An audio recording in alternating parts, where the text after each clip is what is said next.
ką pirma treniruotė buvo, kurioje teko jau daugiau palakstyti.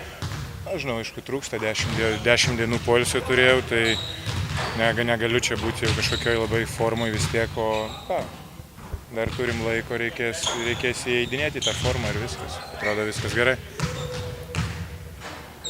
Ar to laiko tų atostogų užteko? Aišku, kad neužtenka. Nu, kaip tau užtektų po 11,5 mėnesių 10 dienų.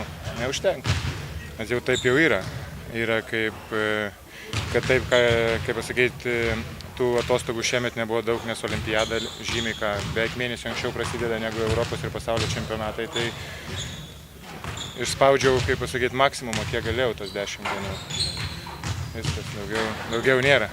Ypatingai pačiam ir pernai irgi beveik nebuvo tų atostogų, ar ne? Jau 2 metai tokie praktiškai gaunasi visai be atostogų. Ne 2, o 3, taip pat ir 2013 metais, ir 2014, ir pernai 2015, tai jau čia netgi galima sakyti jau 4 metai iš eilės, kai jeigu atsiranda 10, maksimum 12 dienų, tai jau būna, nežinai ką veikti per tiek laisvų dienų.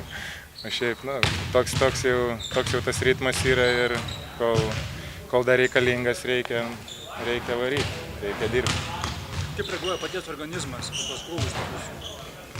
Ką žinau, atrodo, tų traumų jokių tokių nuovargio, galima sakyti, traumų nėra. Buvo čia tų traumų, tas petys išnarintas, čiurna, bet tai čia grinai dėl to, kad kažkur tai dėl kontakto, ne dėl nuovargio. Taip kad, atrodo, pats organizmas dar laiko truputėlį, aišku, ir tą sezono metu nėra mano tas jau krūvis labai didelis, toks kaip, sakykime, rinktiniai virš 30 minučių sezono metu gaunasi, nežinau, gal kokie 15 minučių.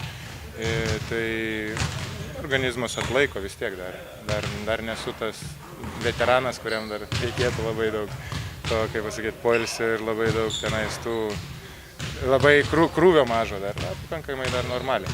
Kaip pačiam įvertintos paskutinius metus? Ispanijos čempiono titulas Eurolygai nebuvo taip gerai, ar ne, kaip anksčiau? Paskutinis sezonas, aišku, nebuvo, tenais jau kaip tikėjomės, norėjom, aišku, bent jau į finalinį ketvirtą patekti.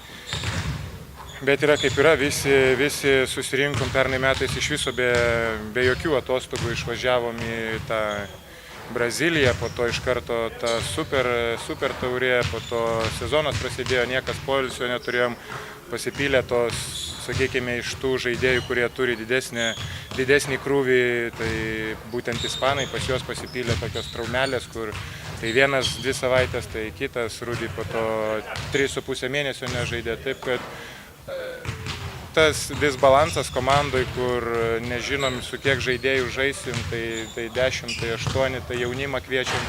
Toks gal tas ir išmušė, aišku, truputėlį iš vėžių, po to, kai nepatekom į finalinį ketvirtą, turėjom pakankamai laiko pasitreniruoti, išsigydyti ir po to jau atkrintamosios ir finalinė serija ėjo kaip iš natų. Taip, kad man atrodo, jeigu būtume turėję bent kokią savaitę, 2 padirbėti prieš prasidedant sezonui, būtų visai kitoks rezultatas.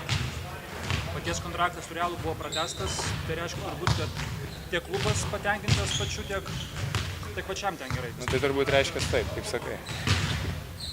Aišku, kas gali būti blogai žaidžiant Madrido Realą, nieko. O jeigu jie pasiūlė, tai aš ir sutikau, nėra čia ko keliauti daugiau po tą Europą, jau viskas.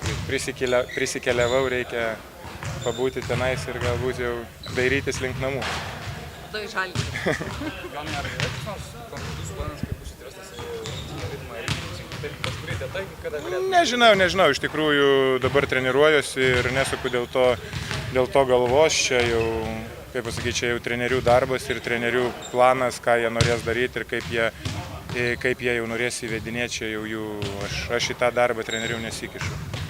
Kada pasakys, tada, aišku, jie turbūt atkreips truputėlį dėmesį į mane, kad ar ten pasiruošęs, ar tos kojos nesivelka iš paskos, o normaliai bėga, aišku, pasiklaus, bet manau, kad gal ne, sekmadienį gal ne, bet jau kitose varžybose tai tikrai.